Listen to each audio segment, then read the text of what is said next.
الحمد لله رب العالمين والصلاة والسلام على سيد المرسلين أما بعد فأعوذ بالله من الشيطان الرجيم بسم الله الرحمن الرحيم اللهم رب اشرح لي صدري ويسر لي أمري واحلل عقدة من لساني يفقهوا قولي.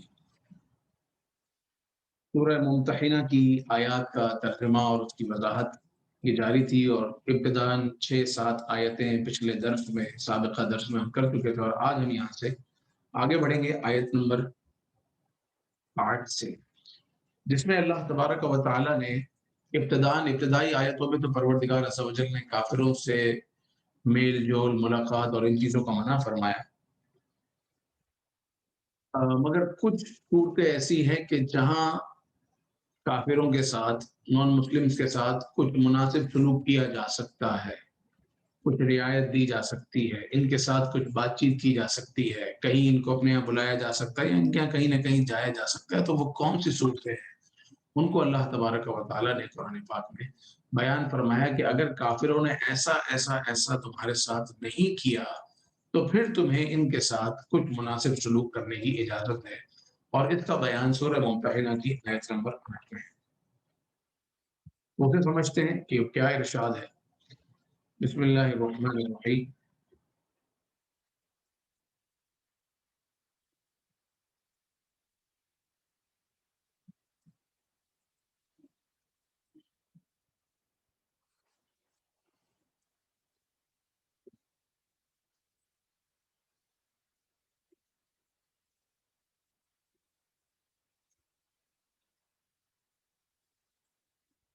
لا ينهاكم الله عن الذين لم يقاتلوكم في الدين ولم يخرجوكم من دياركم أن تبروهم وتقسطوا إليهم إن الله يحب المقسطين. بلکہ میں چاہوں گا کہ وہ آیات آپ بھی دیکھ سکیں اور اچھے انداز میں سمجھ سکیں، تو اس لیے پہلے میں نکال لیتا ہوں. پیج ہونا چاہیے 900 کے بعد کا.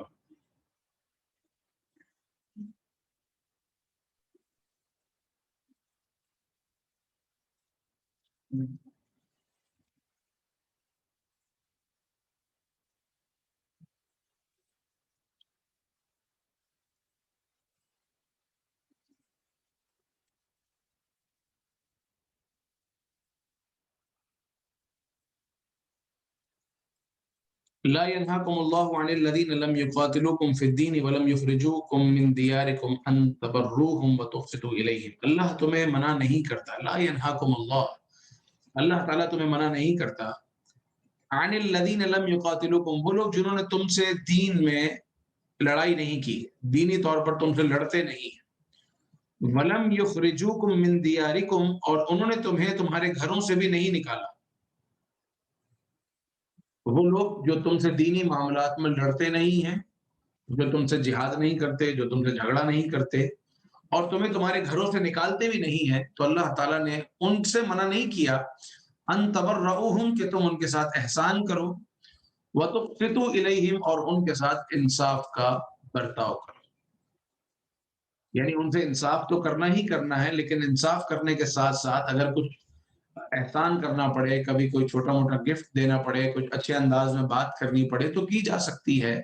کیونکہ یہ وہ لوگ نہیں کہ جو تم سے تمہارے دینی معاملے میں لڑتے ہیں. لکم دینکم ولی دین، تمہارے لیے تمہارا دین، ہمارے لیے ہمارا دین، ان کے لیے ان کا دین، ہمارے لیے ہمارا دین. تو جو دینی طور پر لڑتے نہیں ہیں، یا جہاد نہیں کرتے، یا اسلحہ نہیں نکالتے، یا جھگڑا نہیں کرتے، لڑائی نہیں کرتے، تو ان سے کچھ نہ کچھ معاملات اور تعلقات رکھنے میں کوئی حرج نہیں ہے. دوستی کا البتہ منع ہے، ان سے دوستی نہیں کرنی، ان کو اپنا رازدار نہیں بنانا، لیکن اگر کہیں جاب پر رکھنے میں انہیں ضرورت ہے تو انہیں رکھا جا سکتا ہے. اگر خدا نخواستہ کسی کے والدین نان مسلم ہوں تو اب کیا وہ ماں باپ سے بات چیت بند کر دے؟ نہیں، بلکہ اگر اس کے ماں باپ نان مسلم ہیں تو جو اللہ تعالیٰ کی نافرمانی والی بات ہے اس میں اپنے والدین کی بات نہ مانیں. لیکن اس کے علاوہ جو ماں باپ کے حقوق ہیں، اگر ماں باپ کو کچھ خرچے کی ضرورت ہے تو وہ دینا ہے، یا اگر ماں باپ کچھ ہدیہ دیتے ہیں تو وہ قبول کرنا ہے، یا ان کو گفٹ دینا ہے، یا لینا ہے، یا گھر میں ساتھ رہنا ہے، تو وہ کیا جا سکتا ہے. ایسا نہیں ہے کہ ان سے وہ بالکل جو اولاد کا اور باپ کا یا اولاد کا اور ماں کا جو رشتہ ہے وہ بھی ختم ہو جائے گا، ایسا نہیں ہے. بلکہ یہ آیت تو خاص اس کے اگر میں شان نزول میں دیکھتا ہوں تو وہ بات لکھی ہے کہ حضرت اسماء بنت ابو بکر یا وہ اسما جو کہ حضرت ابو بکر صدیق رضی اللہ تعالیٰ عنہ کی بہن ہے.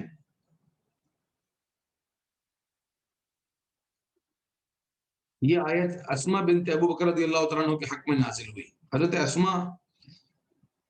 کی والدہ مدینہ طیبہ میں ان کے لیے تحفے لے کر آیا کرتی تھی اور وہ تھی مشرکہ. تو حضرت اسما نے ان کے ہدیے نہیں کیے، قبول کرنے سے منع کیا اور اپنے گھر پر آنے کی اجازت بھی نہیں دی. تو رسول کریم صلی اللہ تعالیٰ علیہ وآلہ وسلم سے اس حکم کے متعلق دریافت کیا گیا تو اس پر یہ آیت نازل ہوئی. بلکہ شان نزول میں تو یہاں تک لکھا ہے. تو ان کے ساتھ بہرحال مناسب سلوک کیا جا سکتا ہے. ان اللہ یحب المقسطین، کیونکہ اللہ تعالیٰ جو انصاف کرنے والے ہیں ان کو محبوب رکھتا ہے. اللہ تعالیٰ نے منع کس سے کیا ہے؟ انما ینہاکم اللہ عن الذین قاتلوکم فی الدین. ہاں، اللہ نے منع کیا ہے ان لوگوں سے کہ جو تم سے دین میں لڑتے ہیں. تو آج جو دنیا میں جتنے بھی کافر ہیں، آپ کہا تو یہی جاتا ہے کہ وہ حربی کافر ہیں، اور خاص طور پر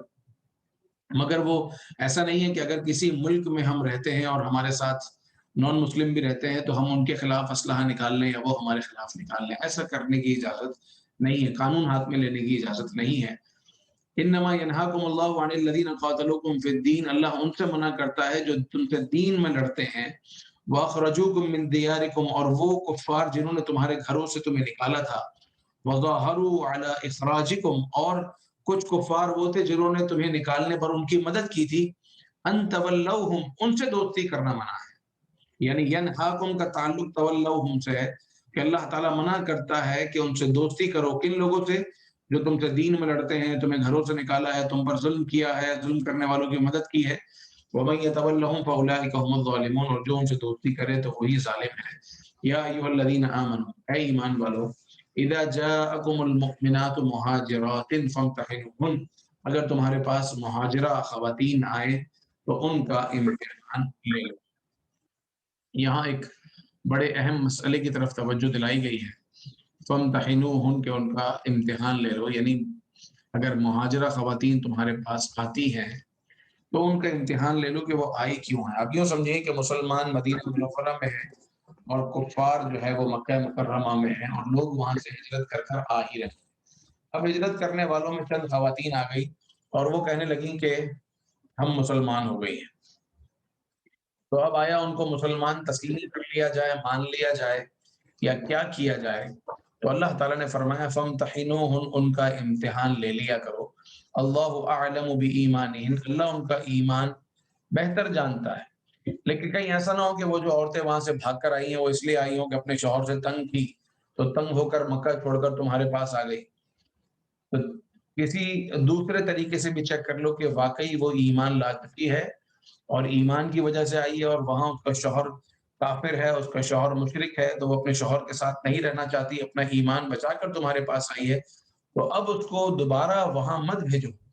فَإِنْ عَلِمْتُمُوهُنَّ مُؤْمِنَاتٍ فَلَا تَرْجِعُوهُنَّ إِلَى الْكُفَّارِ، اگر تم جان لو کہ وہ ایمان والیاں ہیں، فَلَا تَرْجِعُوهُنَّ إِلَى الْكُفَّارِ، تو انہیں کافروں کی طرف مت بھیجو. لَا هُنَّ حِلٌّ لَهُمْ وَلَا هُمْ يَحِلُّونَ لَهُنَّ، نہ یہ خواتین ان کے لیے حلال ہیں اور نہ وہ ان کے لیے حلال ہیں. وَآتُوهُمْ مَا أَنفَقُوا، اور ان کے شوہروں کو وہ دے دو جو انہوں نے خرچ کیا ہے. کیونکہ اس زمانے میں، بلکہ آج بھی چند قبیلوں میں، چند خاندانوں میں مہر کی بڑی بڑی رقم ہوتی ہے.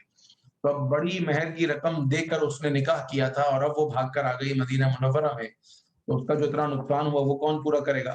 تو وہ عورت جس کے پاس آئی ہے اور جو اس کو اپنے نکاح میں لینا چاہتا ہے، تو وہ اس کے پچھلے شوہر کو جو اس نے خرچ کیا ہے مہر کی صورت میں وہ اس کو دے دے. وَآتُوهُمْ مَا أَنفَقُوا، ان کے شوہروں نے جو خرچ کیا ہے وہ دے دو. وَلَا جُنَاحَ عَلَيْكُمْ أَن تَنكِحُوهُنَّ إِذَا آتَيْتُمُوهُنَّ أُجُورَهُنَّ. اب وہ تو دے دیا، آپ نکاح کر سکتے ہیں یا نہیں کر سکتے؟ تو نکاح کرنے کی اجازت ہے، ان عورتوں سے نکاح کر لو، مگر کب؟ اذا آتیتموہن اجورہن، جب تم ان کا مہر ان کو دے دو. یعنی اب نیا مہر دینا ہے تو وہ نیا مہر دو، اور نیا مہر دے کر ان کو نکاح میں لے لو. عدت گزارے گی یا نہیں گزارے گی وہاں سے جو عورت آئی ہے؟ تو امام اعظم ابو حنیفہ کہتے ہیں کہ عدت نہیں گزارے گی، اس لیے کہ آیت میں کہیں بھی عدت کا ذکر نہیں ہے. جبکہ صاحبین امام ابو یوسف اور امام محمد یہ کہتے ہیں کہ عدت کی جائے گی، اس لیے کہ وہ پہلے ایک کے ساتھ ازواجی تعلقات میں تھی، اور اب وہ ایک ایمان والے کے ساتھ آ رہی ہے تو درمیان میں 3-4 مہینے کا گیپ ہو جس سے اندازہ ہو جائے کہ کہیں یہ حمل سے تو نہیں ہے۔ لیکن امام اعظم ابو حنیفہ نے کہا کہ عدت کی کوئی ضرورت نہیں ہے۔ وَلَا تُمْسِكُوا بِعِصَمِ الْكَوَافِرِ، اور کافروں کے نکاح پر اور کافرنیوں کے نکاح پر جمے نہ رہو۔ اب دوسری صورت یہ ہے، ایک بات تو یہ ہو گئی نا کہ اگر وہاں سے کوئی عورتیں آتی ہیں اور کہتی ہیں کہ ہم ایمان والیاں ہیں تو ان کو دوبارہ وہاں نہیں بھیجنا، بلکہ ان لوگوں کا جو خرچہ ہوا ہے وہ خرچہ ان کو دے دو، اور عورتوں کو تم اپنے پاس رکھ لو، اور اگر ان کو اپنے نکاح میں لینا چاہو تو ان کا مہر دو اور شرعی طریقے سے ان سے نکاح کر لو۔ یہ تو ایک چیپٹر کلوز ہوا۔ دوسری بات یہ کہ اگر خدا نخواستہ ایمان والے کی کوئی عورت اٹھ کے بھاگ جائے اور دار کفر میں چلی جائے تو اب آدمی کیا کرے؟ کیا یہ سوچتا رہے کہ نہیں یہ میرے نکاح میں ہے اور انتظار کرتا رہے؟ تو اللہ تعالیٰ نے فرمایا کہ ولا تمسکوا بعصم الکوافر، کافرنیوں کے نکاح پر جمے نہ رہو۔ کہ وہ جب کافرہ ہو گئی، مشرکہ ہو گئی اور مرتدہ ہو گئی، دین سے نکل گئی، پہلے مسلمان تھی مگر وہ دین سے نکل کے واپس چلی گئی ہے، تو اب اس کو تم اپنے نکاح میں نہ سمجھو۔ جیسے یہاں پر بھی کچھ لوگ نکاح کرتے ہیں، ایک عورت آئی ہے کام کے لیے آئی ہے اور ایک مرد بھی کام کے لیے آیا ہے، دونوں ہی آئے ہیں یہاں پر، وہ مسلمان بھی ہو گئی، مسلمان ہو گئے، دونوں کا نکاح بھی ہو گیا۔ اب نکاح ہونے کے بعد جناب دونوں ایک ساتھ زندگی گزار رہے ہیں تو ان کے لیے مسلمان ہو گئی تو دونوں کا ساتھ زندگی گزارنا جائز ہے، اس میں کوئی حرج نہیں ہے۔ لیکن اس وقت ایک صورت یہ بھی ہوئی کہ ولا تمسکوا بعصم الکوافر، کافرنیوں کے نکاح پر جمے نہ رہو۔ 6 خواتین ایسی تھیں کہ جو مسلمانوں کے نکاح میں تھی مگر وہ مرتدہ ہو کر مکہ مکرمہ چلی گئیں، جو کہ اس وقت مسلمانوں کے پاس نہیں تھا اور وہاں کافر اور مشرک لوگ رہتے تھے۔ تو جب یہ وہاں چلی گئی تو اللہ تعالیٰ نے فرمایا کہ ان کے نکاح پر جمے نہ رہو۔ وَاسْأَلُوا مَا أَنفَقْتُمْ، ٹھیک ہے بھائی نکاح پر جمے نہیں رہتے، وہ ہمارے نکاح میں نہیں رہی لیکن وہ پہلے ہماری بیویاں تھیں، ہم نے مہر ان پر خرچ کیا تھا اور بہت بڑا مہر دے کر انہیں اپنے نکاح میں لیا تھا، اس مہر کا کیا ہوگا؟ اللہ نے فرمایا وَاسْأَلُوا مَا أَنفَقْتُمْ، جو تمہارا خرچہ ہوا ہے وہ کافروں سے لے لو۔ جس کافر مرد کے پاس وہ گئی ہے تو اس کو کہو کہ بھائی میں نے اس کو نکاح میں لانے کے لیے اتنا مہر خرچ کیا تھا اور وہ مہر تم دے دو۔ وَلْيَسْأَلُوا مَا أَنفَقُوا، اور وہ تم سے سوال کر لیں جو انہوں نے خرچ کیا ہے۔ یعنی جس مرد کے پاس اب وہ عورت گئی ہے وہ مرد سابقہ شوہر کو پچھلے شوہر کا جو خرچ ہوا ہے مہر کی صورت میں وہ اس کو دے دے۔ اب مسلمانوں نے تو بات مان لی کیونکہ حکم قرآنی تھا تو مسلمانوں نے ماننا ہی ماننا تھا، لیکن کافروں نے کہاں ماننی تھی؟ تو اب جب کافروں نے نہ مانی تو پھر اس کے لیے اگلی آیت نازل ہوئی۔ ذالکم حکم اللہ یحکم بینکم، یہ اللہ کا حکم ہے، وہ تمہیں فیصلہ فرماتا ہے، واللہ علیم حکیم، وہ علم و حکمت والا ہے۔ وَإِن فَاتَكُمْ شَيْءٌ مِّنْ أَزْوَاجِكُمْ إِلَى الْكُفَّارِ فَعَاقَبْتُمْ، اور اگر مسلمانوں کے ہاتھ سے کچھ عورتیں کافروں کی طرف نکل جائیں، فَعَاقَبْتُمْ، تو کافروں کو سزا دو، یعنی جب کافر تمہارے ہاتھ لگے، فَآتُوا الَّذِينَ ذَهَبَتْ أَزْوَاجُهُمْ مِثْلَ مَا أَنفَقُوا، تو جن کی عورتیں چلی گئی ہیں وہ غنیمت سے اتنا ان کو دے دیا جائے جو ان کا خرچ ہوا ہے۔ اگر کافر مال نہیں دے رہا تو ان کا جو نقصان ہوا ہے، جو عورت کو مہر دیا تھا اور اپنے نکاح میں لیا تھا، تو مال غنیمت سے اتنا ہی پیسہ انہیں دیا جا سکتا ہے وَاتَّقُوا اللَّهَ الَّذِي أَنتُم بِهِ مُؤْمِنُونَ، اور اللہ سے ڈرو اس پر کہ تم ایمان والی ہو۔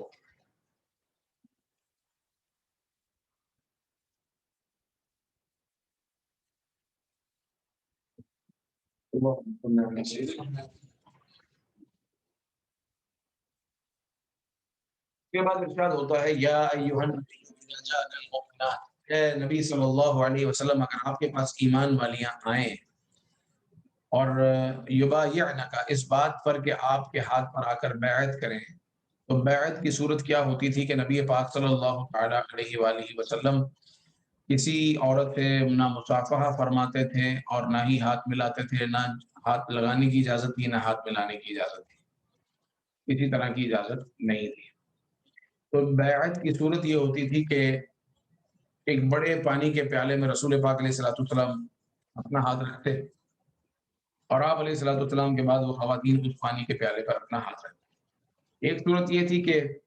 رسول پاک علیہ الصلوۃ والسلام چادر کا ایک سرا، ایک چادر کے ایک سرے پر حضور کا ہاتھ ہوتا اور ایک سرے پر دوسری طرف خواتین کا ہاتھ ہوتا اور وہ بیعت کرتی۔ یہ چادر یا یہ پانی یہ کیوں تھا؟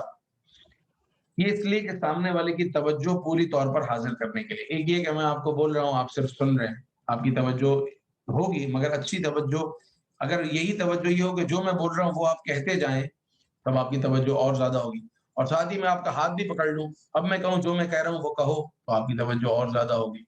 تو اب چونکہ ہاتھ پکڑنے کی، عورتوں کا ہاتھ پکڑنے کی صورت اور اجازت نہیں ہے، تو دونوں طرف سے جب چادر پکڑ لی تو کچھ نہ کچھ، جب بولنے کے ساتھ ساتھ اگر کچھ فزیکل موومنٹ ہوتی ہے اور انٹریکشن ہوتی ہے، ہاتھ تو ہاتھ سے نہیں مل سکتا، یوں فزیکلی تو نہیں ملایا جا سکتا، مگر یہ ہے کہ جب وہ دونوں چادر کا سرا پکڑتے ہیں تو وہ آنے والیاں، ان کی توجہ بات کی طرف پوری مرکوز ہو جاتی ہے، اور اب وہ بیعت کر رہی ہیں، اور بیعت میں نبی پاک علیہ الصلوۃ والسلام ارشاد فرما رہے ہیں اعلیٰ اللہ یشرکن باللہ شیئا، کہ اللہ کے ساتھ کسی کو شریک نہیں ٹھہرائیں گی، ولا یسرقن، اور چوری نہیں کریں گی، ولا یزنین، اور زنا نہیں کریں گی، ولا یقتلن اولادہن، اور اپنی اولاد کو قتل نہیں کریں گی، ولا یاتین ببہتان یفترینہ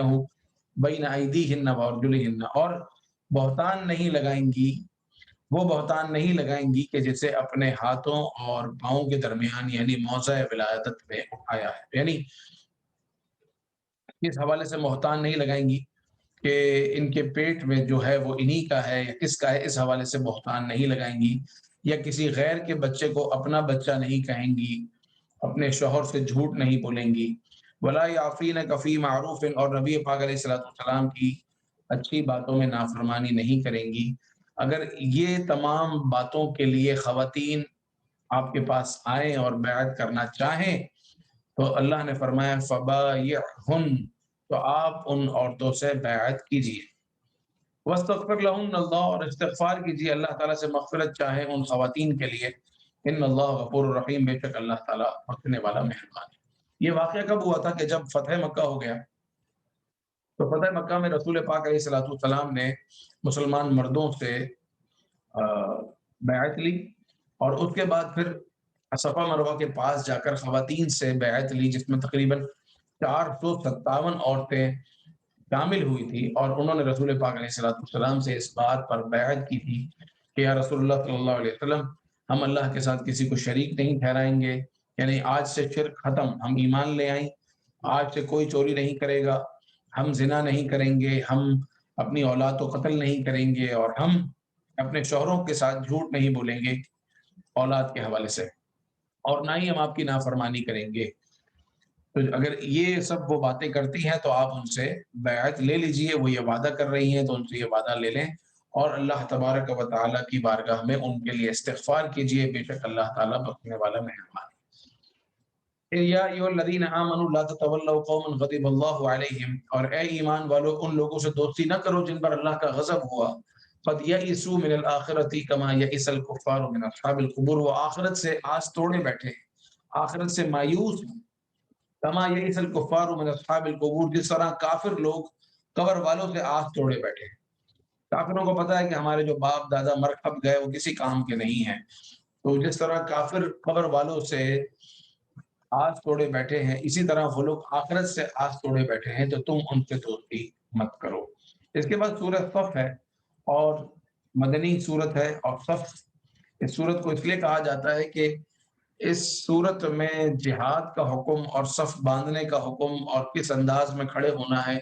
اللہ تعالیٰ نے بیان فرمایا، چنانچہ بسم اللہ الرحمن الرحیم، اللہ کے نام سے شروع جو نہایت مہربان رحم والا ہے۔ سبح للہ ما فی السماوات و ما فی الارض، اللہ کی پاکی بولتا ہے جو زمین و آسمان میں ہے، اور وہو العزیز الحکیم، وہی عزت والا حکمت والا ہے۔ یا ایھا الذین آمنوا لم تقولون ما لا تفعلون، اے ایمان والو وہ کیوں بولتے ہو جو خود نہیں کرتے، ما لا تفعلون، جو تم کرتے نہیں ہو وہ بولتے ہیں۔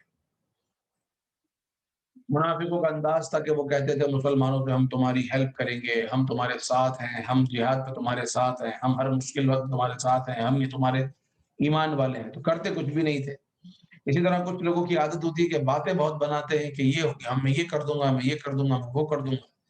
تو اللہ نے فرمایا اے ایمان والو، جو کام جو بات تم وہ بات کہتے کیوں ہو جو بات کر جو کام کرتے نہیں ہو۔ کبر مقتا عند اللہ ان تقولوا ما لا تفعلون، کتنی سخت ناپسندیدہ بات ہے اللہ کے ہاں کہ وہ بات کہو جو کرتے نہیں۔